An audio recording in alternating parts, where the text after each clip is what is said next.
Peki. Tekrar size döneceğim. Öznur, sen ne düşünüyorsun? Özellikle Rojin Kabayiş'in katledilmesi üzerinden. Tabii şimdi Zeynep Hanım iki süreçten söz etti. Özellikle de ilk sürece tekrar döndüğümüzde intihar ettiği sıkça dile getirildi. Nasıl bir algı yaratılmak istendi? Sen bu dosyaya yaklaşımı nasıl değerlendiriyorsun? Bir de basının yaklaşımını, ana akım medyanın yaklaşımını nasıl değerlendiriyorsun? Merhabalar öncelikle Heval. Ben de bütün izleyicilere buradan iyi akşamlar diliyorum. Ya aslında hukuki boyutunu Zeynep özetledi. Ancak ben biraz daha yaratılmak istenen algının özellikle Kürdistan'da yürütülen özel savaş politikalarının nedenli ekseninde yürütüldüğüne biraz dikkat çekmek istiyorum. Özellikle son süreçte Gülistan Doku dosyasının 6 yıl sonra aydınlanmaya başlamasıyla birlikte çürümüş devlet yapısının, çürümüş ulus devlet zihniyetinin bütün kurumsal aparatlarının geldiği aşamanın gözler önüne serildiği bir noktadan tam da Rojin Kabayış dosyasını ele alırken benzerliklere biraz dikkat çekmek istiyorum açıkçası. İlk günden beri aslında özellikle Gülistan Doku dosyasında 6 yıl sonra ciddi bilgilerin yayılması ve gerçekliğin aslında 6 yıl sonra açığa çıkması elbette öncelikle kadın mücadelesi, ailenin mücadelesi, yine direnen genç kadınların mücadelesi ve hakikaten vicdan sahibi kamuoyunun mücadelesi sonucu 6 yıl sonra Gülistan Doku dosyası bir aydınlanmaya kavuştu ve özellikle dönemin valisi Tuncay Sonel'in oğlunun faili olduğunun açığa çıkmasıyla birlikte çürümüş devlet yapısının bir kez daha gözler önüne serilmesi aslında özellikle Kürdistan'da Kürt kadınlara yönelik, genç kadınlara yönelik yürütülen özel savaşın artık zirvesi olduğu bir noktadan bahsetmek mümkün. Rojin Kabayış dosyasındaki benzerlikler de hakikaten bunu çok açık bir şekilde söyletiyor. Kürdistan'ın hangi kentinde olursa olsun isimler, kimlikler değişse de Kürt kadınlara, özellikle genç kadınlara ve özellikle üniversite okumak için kentlerinden ayrılan ve Kürdistan'ın farklı bir kentinde okumaya gelen kadınlara yönelik ciddi bir devlet baskısı, ciddi bir bürokratik baskı ve ciddi bir özel savaş aparatının bir unsuru haline getirme çabası çok yoğun. Şimdi aslında Rojin Kabayış dosyasını ele aldığımızda Gülistan Doku'yla hakikaten müthiş benzerlikleri var. Ben biraz aslında bu benzerlikleri sıralamak istiyorum. Dönemin valisi Tuncay Sonel'in yaptığı bütün pratikleri bugün hala görevde olan Van 100. Yıl Üniversitesi rektörü Hamdullah Şevli yaptı. Bunu nasıl yaptı? İlk günden beri intihar algısını yaratan rektör Hamdullah Şevli'nin kendisiydi. Rojin'in yaklaşık 15 gün sonra 15 Ekim'de cenazesi bulunduktan sonra babaya ilk işte kızın intihar etti, bunu artık kabul et diyen de rektör Hamdullah Şevli'ydi ve tabii vali ortaklığını da burada göz ardı etmemek gerek. Çünkü müthiş bir bürokratik ortaklık, bir erkek ortaklığı söz konusu burada ve burada aslında tahakküm altına alınan devlet bürokrasisinin nedenli kire bulaştığını ve aslında kadınların nedenli ölüme sürüklediğinin de bir örneğiydi burada Rojin Kabayiş'in katliamı ve hala akıbetinin aydınlatılmamış olması.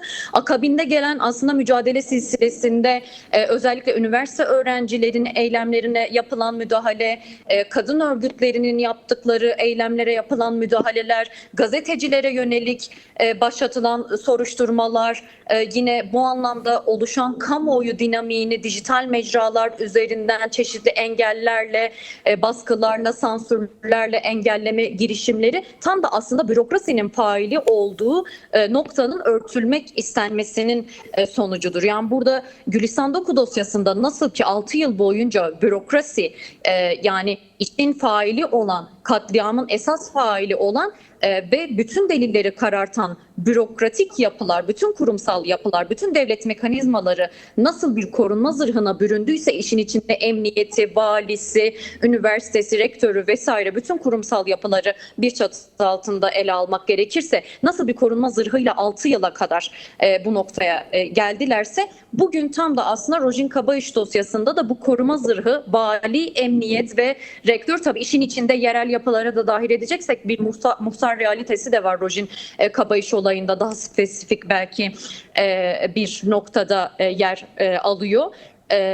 Şimdi işin failleri bu kadar bürokratik yapının bizzat temsilcileriyken, ana unsurlarıyken bir kente delilleri karartmak, özellikle intihar algısını yaratmak ve intiharı destekleyen bir mizansen yaratmak hele ki güçte tabii bu mevcut yapıların ve bürokrasinin elindeyse çok da zor olmasa gerek. Az önce babayı dinledik, aileyi dinledik. Kamera Evet. kayıtlarının olmaması, orada kameraların olmaması, güvenliğin olmaması gibi aslında bir dizi ihmaller zincirinin Rojin katliamının sonrasında yeni belki dizaynlarla işte yeni kameraların takılması gibi küçük pratiklerle örtülmeye çalışılması da aslında durumun vahametini gösteren farklı bir nokta. Yine Bardakçı Köyü'yle bahsettiğimiz Bardakçı Köyü ile üniversite kampüsü arasında bir sınır yok, belli bir sınır yok ve özellikle gece geç saatlerde baba da özetle bahsetti aslında ama kampüse giriş çıkışların bir denetimi yok, bir denetleme mekanizması yok. Sembolik bir görevli var, işte güvenlik görevlileri sembolik olarak orada bulunuyor ama bunun farklı bir denetim mekanizması yok. Yani gecenin bir yarısı ya da akşam karanlık çöktükten sonra Bardakçı Köyü'nden kampüs içine birileri çok rahat girebiliyor. Kampüsten Bardakçı Köyü'ne birileri çok rahat gidebiliyor. Tam da aslında orada işte kamera kayıtları çalışmıyor dedirten noktada Bardakçı Köyü ile kampüs arasındaki geçişlerin bu kadar rahat, bu kadar kontrolsüz ve bu kadar aslında olağan bir hale dönüşmüş olması da aslında kampüs içerisinde ciddi bir güvenlik zafiyetinin oluştuğunun bir göstergesiydi. Orada özellikle Rojin kaybolduktan sonra oluşan kamuoyu dinamiği hakikaten çok güçlüydü ve bugün eğer biz hala Rojin'in katledildiğini konuşabiliyorsak, hayır Rojin intihar etmedi, Rojin katledildi ve Rojin'in bedeninde 2 erkeğe ait DNA'lar bulundu diyebiliyorsak bu bir oluşan kamuoyu vicdanı, bir ailenin gerçekten mücadelesi, orada kampüste hala güvenliğini savunan, yine sıra arkadaşlarının, katledilen sıra arkadaşlarının akıbetini ısrarla soran ve yine bunun tabii ki hukuki mücadelesini yürüten, bunun hak mücadelesini yürüten kadınların sayesinde gerçekleşti. Tabii ki baskılanma durumu oldu ama oraya gelen ana akım medya, biz ilk günden beri çünkü dosyayı gazeteciler olarak takip ediyoruz ve arama çalışmalarının başladığı günde biz günlerce kampüsteydik, gözlemlerimiz oldu. Yine Zeynep de bilir, o süreçte ÖHD'nin, kadın örgütlerinin de dahil olduğu bir raporlama çalışması yürütüldü ihmaller zincirine dair. Ama ana akımın yaratmaya çalıştığı algı ilk etaptan beri buydu. Bunu Narin Güran dosyasında çok rahat gördük. Bir duygusal ilişki silsilesine dönüştürme meselesi söz konusuydu. Özellikle orada işte Rojin'in telefonunun sahil kıyısında bulunması, yanına kek ve işte bir pet şişenin konulması, bunlar tamamen bir mizansen. Ve intiharı desteklemeye yönelik bazı olgular da aslında, ama sonrasında işin içine işte Google taraması, ki henüz telefonun, belki Zeynep değinecektir telefon meselesine, ama hala bile açılmayan bir telefon gerçekliğinden bahsederken ana akımda yer alan bazı gazetecilerin işte Rojin'in son arama motorunda şunlar açığa çıktı gibi işte sansasyonel yaratmaya yönelik bazı asılsız ve teyitsiz bilgilerin dolaşıma sokulması tam da aslında devlet aklının, bugün bahsettiğimiz özel savaş politikasını Kürdistan'da yaymaya çalışan devlet aklının yaymaya çalıştığı bir takım gerçekliklerdi ve bunu kendi medya basın organları aracılığıyla yaymaya çalıştılar. Yani Rojin'in intihar ettiği algısını ilk etapta medya eliyle desteklemeye çalıştılar. Ama orada elbette ki hakikati savunan biz gazeteciler de vardık. Orada hayır, Rojin'in intihar etme olasılığının olmadığını ısrarla vurgulayan ailesi de vardı. Peki. Orada nöbet tutan kadın örgütleri vardı ve hakikaten tüm bu gerçeklikleri göz önünde bulundurduğumuzda 1,5 yılı aşkın bir süredir artık gerçekleşen bir mücadele sayesinde Rojin'in intihar etmediği devlet tarafından kabul edildi ve devlet en üst mekanizma düzeyinde, bakanlık düzeyinde bir açıklama yaparak, özellikle Gülistan Doku dosyasının ardından Rojin Kabayış dosyası içinde özel bir birim, özel bir komisyon oluşturacağını açıklamak zorunda kaldı. Peki. Öznur, bu dosyayla ilgili devam edelim. Kamuoyundan gizlenen veya yeterince konuşulmayan, çünkü aslında Rojin Kabayiş dosyasını biz özgür basın olarak yakından takip ediyoruz. Ancak genel medyada biraz Gülistan Doku dosyasının üzerindeki gelişmelerden sonra görülmeye başlandı. Sence dosyada gizlenen, konuşulmayan kritik noktalar nelerdir? Konuşulması aslında gerekilen. Ya şunu özetleyebilirim Heval. Şu an teyit edemediğim ve aldığım önemli bilgiler var. Şu an paylaşamayacağım teyit edemediğim için, ama hakikaten yani az önce de bahsettim, Gülistan Doku olayıyla benzerliğini, bağlantısını kurarken gerçekten bu çürüyen bürokrasinin özellikle kamusal alanlara nedenli sirayet ettiğinin göstergelerinden biri olabilir Rojin Kabayiş dosyası. Bu anlamda üniversitenin ciddi bir denetimsizlik alanı haline dönüşmesi, ciddi bir güvenlik zafiyetinin oluşması, orada öğrencilerin güvenli bir alan içerisinde, hem yurtta hem de kampüsün içerisinde güvenli bir alanda bulunmayışı hakikaten ciddi sorunları ve ciddi boşlukları, yani güvenlik boşluklarını ve tehlikeleri barındıran bir noktada yer alıyor. Daha önce ben bir güvenlik görevlisine dair iddia bazlı yaptığım bir haberin akabinde hemen rektörlüğün talimatıyla ve Van Cumhuriyet Başsavcılığı'nın hemen hızlı hareket etmesiyle hakkında bir soruşturma başlatılmıştı ve orada ben durup şunu düşünmüştüm hakikaten. Yani bu teyit bir yıldır belki araştırmasını yaptığım ama teyidini sağlayamadığım bir bilgiydi. Ancak iddia düzeyinde yaptığım bir haber sonrasında bile hemen evin basılarak, işte soruşturma açılarak, hemen ifadeye çağrılarak ve jet hızıyla hemen bir günlük bir süre zarfında bu yapılabilecekken,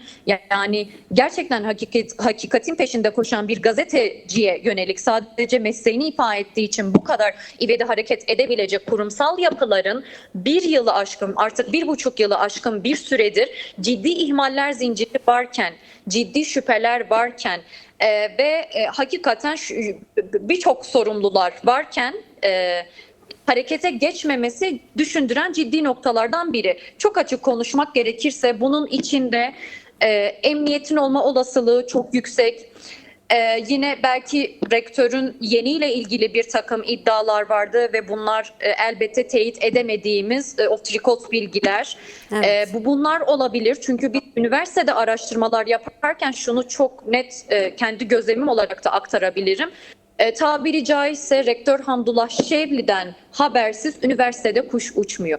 Güvenlik görevlisinden temizlik görevlisine, akademisyeninden orada üniversitede, kampüs içerisinde yer alan herhangi en ufak bir görev, hiç fark etmeksizin, yani görev boyutu, durumu, statüsü fark etmeksizin Hamdullah Şevli'den habersiz tek bir kişi dahi işe alınmıyor üniversite içerisinde ve kampüs içerisinde. Şimdi bu kadar denetim mekanizmasını elinde barındıran ve ciddi bir iktidar alanı oluşturan, ciddi bir bürokratik alan oluşturan bir kişinin sorumluluğunun, bu işte, bu katliamda sorumluluğunun olmaması akla sığmıyor açıkçası. O nedenle sorgulanması, yargılanması, denetlenmesi ve en ufak şekilde soruşturmaya tabi tutulması gereken birinci kişi ve en üst düzey sorumlu kişi, işin faili olmasa bile dolaylı fail olduğunu çok rahat bir şekilde ifade edebileceğim kişi Rektör Hamdullah Şevli'nin kendisidir. Çünkü ciddi bir güvenlik zafiyeti oluşturan ve bu anlamda delilleri kararttığını düşündüğümüz temel kişi yine rektörün kendisidir. Bu anlamda üniversitedeki bütün çalışanlara, güvenlik görevlisinden temizlik personeline kadar talimat verebilecek bir noktada olan kişi Rektör Hamdullah Şevli olduğu için Rojin Kabayiş katliamında da sorumluluk payı birincil düzeyde rektöründür. O nedenle hakikaten yani gazetecilere bu kadar rahat sansür uygulanabiliyorken, bir haber yaptığı için gazeteciye çok rahat soruşturma başlatılabiliyorken, bu kadar sorumluluk payı olan birine soruşturma dahi açılmaması ve valilik tarafından buna izin verilmemesi, az önce bahsettiğim Gülistan Doku benzerliğinde olan bürokratik yapıların ve devlet mekanizmalarının birbirini aklayan bir erkek ittifakına, artık örtük değil, aleni erkek ittifakının bir göstergesi olarak karşımıza çıkıyor tam da Rojin Kabayiş dosyasının kendisinde de. Yani bu anlamda hakikaten öncelikle yapılması gereken Rektör Hamdullah Şevli hakkında idari ve yasal soruşturmaların başlatılması, gerekli denetlemelerin yapılması. Çünkü biz şunu biliyoruz, yani üniversiteden aldığım bilgiler çerçevesinde şunu söyleyebilirim. Rojin kaybolduktan 2 ya da 3 gün sonra, yani arama çalışmaları başladıktan sonra emniyet gelip oradaki işte güvenlik görevlilerine, işte kameraları denetleyen ve kameraları inceleyen kişilere müdahale ederek 2. ya da 3. gün sonra, gününü tam hatırlamamakla birlikte, kameralara müdahale edip güvenliği hemen dışarı çıkaran ve bütün denetimi elinde barındıran bir gerçeklik de var karşımızda. Şimdi polis o kamera denetimini eline geçirdikten sonra hangi delilleri kararttı? Burada örtmek istediği kimdi? Fail polis mi? Bu soruyu da burada çok açık bir şekilde kamuoyuna sormak gerekiyor. Cevaplanması, aydınlatılması gereken sorular bunlar. Fail polis midir? Fail Rektör Hamdullah Şevli'nin yakın çevresindeki biridir. Fail üniversitedeki bir güvenlik görevlisi midir? Fail üst düzey bir bürokratik yapıda yer alan bir kişi midir de rektörün kendisi aklıyor, valinin kendisi aklıyor, emniyetin kendisi aklıyor. Çünkü o dönem hatırlarsanız şüpheli bir beyaz araç meselesi de epey dönmüştü, evet. Ama sonrasında buna dair bir açıklama dahi yapılmadı. En son biz o dönem kampüsteydik ve sorduğumuzda ilgili mercilere işte denetleme devam ediyor, kamera kayıtları incelenmeye devam ediyor vesaire. Ama sonrasında aleni bir yanıt verilmedi. O beyaz araba, şüpheli beyaz araba ne oldu? Plakası tespit edildi mi? Bu plaka kime aitti ya da bunun gibi aslında cevapsız kalan sayısız, ya yüzlerce soru sorulabilir bu anlamda, özellikle Rojin Kabayiş dosyası nezdinde.